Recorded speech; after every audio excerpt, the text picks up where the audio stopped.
Alright, what's going on, guys? It is your boy Tickety1 back in here on PlayStation Source. And of course, if you guys have missed it, yesterday we did a full live stream where we went over and watched and live reacted to the Road to PS5 stream that was yesterday. That was Sony. We had Mark Cerny as well talk about PS5 and the innards of that. And while we were watching it, it was quickly kind of deduced that this was definitely a different type of show, and it was a show that a lot of the general public and a lot of chat that we were watching with was not really that hyped for, right? And while it wasn't the hypest thing, there are still a lot of things in that presentation that you should have been hyped about. So I'm going to break it down with the help of PlayStation Blog. They did a full recap of the whole presentation. Again, links down below in the description. And I want to talk about some other reactions from the industry and how it is really a big deal what they showed off. So without further ado, what's going on, guys? Once again, it is your boy Tickety1 back in here on PlayStation Source, and we're going to go over the Road to PS5 features and what they announced on stream.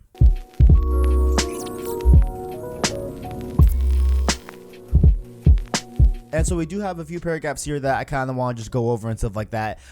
This is, again, just like a very, very condensed recap. I would implore you all to, maybe after this video or maybe before, if you want, to go and watch the stream that we did. It was me and Christian. We did it on Wednesday, so make sure to go check out that. But let's go over what we have here. So we have your quote as, let me give some credit here. So, of course, this was on the PlayStation Blog, was written by Hideaki Nishino, Senior VP of Platform Planning and Management. There we go. I can read. There we go. All right. So speaking of reading, let's get right into the old good stuff. I cannot talk today. Let's see if I can read better than I can talk, right? So as Mark discussed in this presentation, PS5's ultra high-speed SSD and integrated custom I/O system were developed with the goal of removing barriers to play, specifically loading screens. Devs are able to stream assets into PS5 games at an incredibly fast rate, so PS5 play experiences can be seamless and dynamic. With near instantaneous fast travel through large game worlds, this enhanced speed will enable game developers to create larger, richer worlds without traditional limitations such as load times, and allows gamers to spend more time gaming than waiting. So this, they spent a lot of time on talking about the differences between the SSD and the hard drive, right? And the, hard drive, right, which what we're pretty used to as of right now. SSDs are definitely getting more into the mainstream, I feel like, but I feel like we still kind of rely on hard drives, right? And still, at my setup, I have a kind of like dual thing where I have an SSD in my iMac, but I have a 3 terabyte external hard drive for storing like gameplay or storing like things that I don't really need to access very frequently, as opposed to my SSD, which I put a lot of the more integral applications and different things I use on a day-to-day basis for production on my SSD, and that's because of the speed of the SSD. And so while it is a more expensive product for the SSD as opposed to a hard drive, the benefits are going to be very, very apparent, right? So they talk about here how having a game run on a hard drive during the PS4 and PS3 and PS2 eras, there's a certain limitation in terms of how fast you can load assets in off of that hard drive. And for modern games, for it to make it faster, they would have the same assets duplicated multiple times within the hard drive to be able to access it more quicker by having more of them, as opposed to having it in one file and a whole barrage of different other files. Like, having duplicates allows the hard drive to access that same content and that same asset faster because you're using a duplicated version, right? So they talk about here how with the SSDs that you don't have to do that anymore. You can have just one file asset, and the SSD is at such a high speed that the game can load it very, very, very fast. And so that's gonna change overall games as a whole. And there's a lot of really cool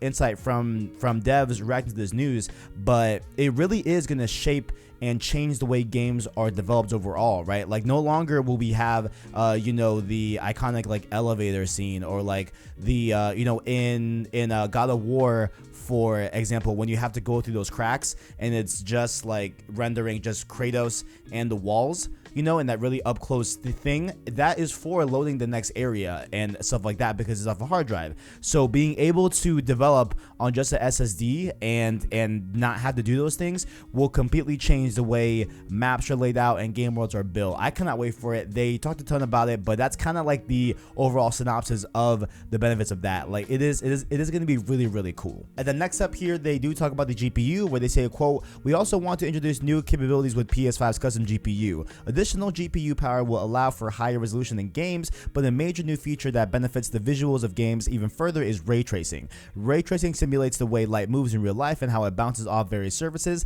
Games that take advantage of this feature will render objects much more accurately and with heightened realism. Water, glass, light refraction, a character's hair, and so on will look even more realistic." Of course, ray tracing is not new with the PS5. We have heard about its implementation into the GPU for a long time now, and we've seen the benefits of ray tracing in some things, like for example, like Control on PC looks insane with ray tracing and different stuff like that. So overall, not really much to put in there. Obviously, ray tracing adds for a more realistic lighting system and realistic reflection system that makes games look and feel much better in terms of like a realistic standpoint. So that's nothing to really go off of any more than that. Ray tracing is definitely cool. And next up here, what they spent a lot of time on that I didn't really anticipate them spending a lot of time on is, of course, 3D audio. So PS5 will also allow games to offer a much more deeper sense of immersion through 3D audio. Visuals are of course imperative to the gaming experience, but we believe audio plays a crucial role as well. We want to deliver a compelling audio experience for all users, not just those who own high-end speaker systems. So we designed and built a custom engine for 3D audio that is equipped with the power and efficiency for ideal audio rendering. With 3D audio on PS5, the sounds you hear while playing will offer a greater sense of presence and locally. You'll be able to hear raindrops hitting different surfaces all around you, and you can hear and precisely locate where an enemy is lurking behind you. So this was one of the most intriguing stuff, and this is where we have the meme of people sending pictures of their ear to Mark Cerny, because he was talking about how they scanned a wide array of different people's ears, and they kind of landed on like a nice median, or a nice like mean, I guess is the right term for it, where the average person kind of lumps in, right? And like he was showing his own different reading of his own ear and stuff like that. So he was saying that he would love to have everyone just send in pictures of their ear, and for them to like create a profile for yourself. But that's obviously not feasible. But he did say that there was going to be 5 different type of mean graphs that they created to overall better enhance the sound for you personally. So you pick between the 5 when you first get on PS5. Funny, 5 PS5, you know what I'm saying? And just find out what works best for you, and you'll be able to do that. But overall, this 3D audio stuff is very, very cool, right? Like I have Astro A50s, right? So I really want to see what it's going to be like with PS5 audio coupled with my A50s, because my A50s do a great job at really letting me know where the enemy is located with its kind of like different drivers and stuff like that on the actual headset, and it allows me to really be able to have a deeper sense of audio in terms of games and different stuff like that. So I want to see what it's like with the A50s compared with this, because if it's like insane, then dope. But I feel like it is going to be just obviously for the person then that doesn't have a really fancy headset like I do, you know what I'm saying, or they have a nice surround sound system, and I think it'll just overall have the benefits of having like an A50s, but for everyone and different stuff like that. So they were also talking about how it's even better than Dolby Atmos. They like kind of like did a little shade towards Dolby Atmos, which is really funny. But I'm excited for this audio stuff, because while of course visuals are important, the main way we interface with games is from a visual standpoint, of course, but having audio be as good and as crisp is like another step on that point. Like it really does build on to the overall ambiance and how you enjoy games. So I cannot wait to see the effects of that with PS5 3D audio. And so lastly here, one of the biggest things that came out of yesterday was them talking about backwards compatibility. Now, of course, we've had a ton of different rumors about how the PS5 was supposed to, in the rumors, in the whole rumor mill, was supposed to be compatible with PS4, PS3, PS2, and PS1, as well as there were some crazy rumors out there that they were going to be compatible with like PSP and PS Vita games and all of that crazy stuff that, I didn't really buy completely. I bought, of course, the PS4 backwards compatibility, which we will talk about here as well, but involving the other consoles was still a little bit in the air, you know what I'm saying? But they say here, lastly, we are excited to confirm that the backwards compatibility features are working well.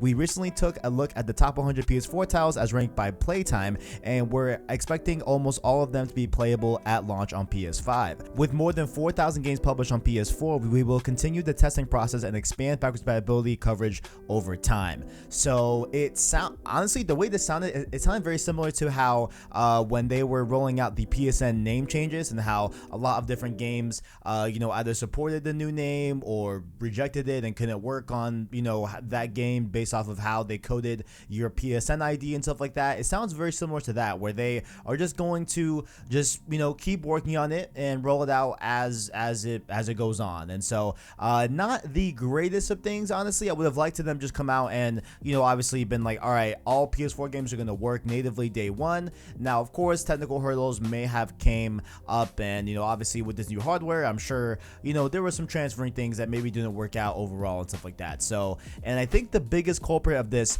is probably likely the hard drive switch to SSD, and how that has fundamentally changed how devs are going to be able to program and code and build these games for PlayStation 5. Maybe the different architecture from running a game that was more in tune and more expected to be ran on a hard drive, may be having issues running on the SSD. So that's probably the likely culprit here. But there you go. That's what it is with backwards compatibility. And they also went on and released a full entire spec sheet, which it's nice to have. It's nice to see. Now, obviously, these are a bunch of numbers. It really is going to come down to how these numbers are used. Obviously, with the likes of, even though the Switch is the, lowest performing console right now, this current generation, there are still excellent games on Switch and vice versa. And so, of course, we will have to see how the hardware is utilized when it gets into developers' hands, and the differences that we will see in games. So that's kind of my 2 cents on specs and stuff like that. So if you want to pause, the video, you can read through this whole thing. I guess the most noteworthy thing I want to bring up is that they're calling the audio engine the Tempest 3D audio technology, which is dope. And then moving on from here as well, there have been really cool different insights from developers across the industry that are reacting to this PS5 news and stuff like that. So I had one here that was, his name is Jason Sider. That's his name on Reset Era. He is a developer at Breakfall. Not sure what Breakfall develops, but nonetheless, he had some really cool things to say about PS5 SSDs. So I'll put up both of them on the screen. You can read the whole thing. I won't read the full thing, but I do want to read his last bit over here as well. And so what he is talking about here is, of course, the PS5 SSD and how that is going to change how games are formatted and how games are ran and different stuff like that. So he says here that if we can stream in bigger worlds and stream in the highest detailed texture maps available, it will just look so much better. I think the Xbox drive is also good, but the PS5 drive is just dream level architecture though. So calling it dream level stuff, it seems like a lot of developers are really happy about it. And we also have one here from a studio that you may well, of course, be aware of here on this channel, Naughty Dog. So we had Kurt Margnew, I don't know how to say his name. I'm sorry, sir, I'm very sorry. But Kurt here from Naughty Dog says, still tripping about this hashtag PS5 SSD spec. Like, people don't even know how big of a leap in terms of game design can be made, especially for first party that doesn't have to design the lowest common denominator. By far the biggest leap in my career. Can't wait. So he is speaking from a co-game director's point of view, as he is the co-game director at Naughty Dog, and him having those sentiments just mean and speak volumes to how developers are reacting to the PS5 specifications, and mainly that SSD. It really is going to be that the SSD is the main culprit of change here during the next generation. But let me know what you can see in the comments below. What do you guys' thoughts on the PS5 news and all that good stuff? And you know, I understand that, hey, you may have been let down by this whole thing, but they said from the jump that this was definitely meant for GDC. So this is obviously more geared towards game developers and really more geared towards that, like, quote unquote, like nerdy, you know, inner minutia talk and stuff like that. Hope you all enjoyed the video. If you guys did, make sure to leave a like on the video, as well as stay subscribed to PlayStation Source to keep up with the latest and greatest in PlayStation. Down below, of course, you can find our links to our Twitter, our Discord, as well as an Anchor link to listen to our long-form content in podcast format. That, of course, being Road to Part 2, Road to 587 Remake, as well as Save Slot Podcast. Like the video if you enjoyed it, as well as stay subscribed to PlayStation Source to keep up with the latest and greatest in PlayStation. Thank you for watching, and as always, greatness awaits.